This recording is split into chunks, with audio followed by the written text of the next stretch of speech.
O morcego emite pulsos de curta duração de ondas ultrassônicas, os quais voltam na forma de ecos após atingirem objetos no ambiente, trazendo informações a respeito de suas dimensões, localizações e seus possíveis movimentos.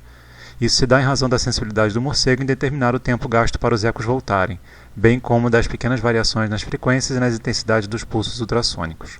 Essas características lhe permitem caçar pequenas presas, mesmo quando não estão em movimento em relação a si. Aliás, mesmo quando estão em movimento em relação a si. Considere uma situação em uma dimensão em que uma mariposa se afasta em um movimento retilíneo uniforme de um morcego em repouso. Então a gente imagina que aqui está o morcego, aqui está a mariposa, a situação é em uma dimensão só, o morcego está parado em repouso, né? E a mariposa está se afastando. A distância e a velocidade da mariposa na situação descrita seriam detectadas pelo sistema do morcego por quais alterações nas características dos pulsos.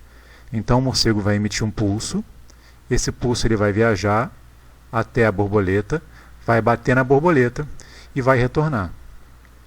Então, o que ele vai sentir quando a borboleta se mover da posição A para a posição B? O que vai mudar, né?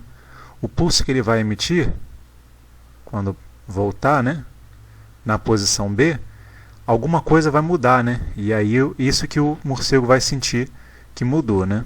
Então, o que vai mudar do pulso em relação a A e em relação a B? É claro que o tempo, né? O tempo vai mudar. O tempo de retorno vai aumentar, né? Porque o tempo que o som leva para ir até o A, bater e voltar, nesse caso, né, vai ser menor do que o tempo que ele leva para ir, bater e voltar no caso B. Então o tempo com certeza aumenta, né?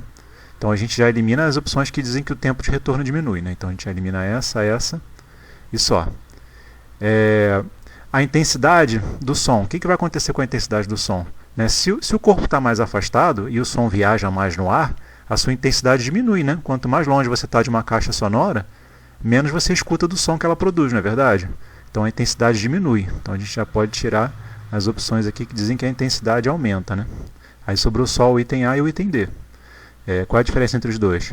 A frequência aumenta ou a frequência diminui? Né? Então vamos olhar então para a equação da velocidade, né? Velocidade é igual a lambda F, né? Lembrando que a velocidade ela pode ser calculada pelo espaço sobre tempo, né? Que é o movimento uniforme. Mas a gente também pode lembrar outra condição, né? Que eu acho que até seria mais rápido na solução dessa questão. A gente pode lembrar que a frequência é o inverso do período, né? Então, se a gente sabe que o tempo está aumentando, a frequência está diminuindo, né? Porque frequência e período são grandezas inversamente proporcionais, né? Mas eu chegaria também à mesma conclusão se eu fosse pelo caminho da velocidade como deslocamento sobre tempo, né?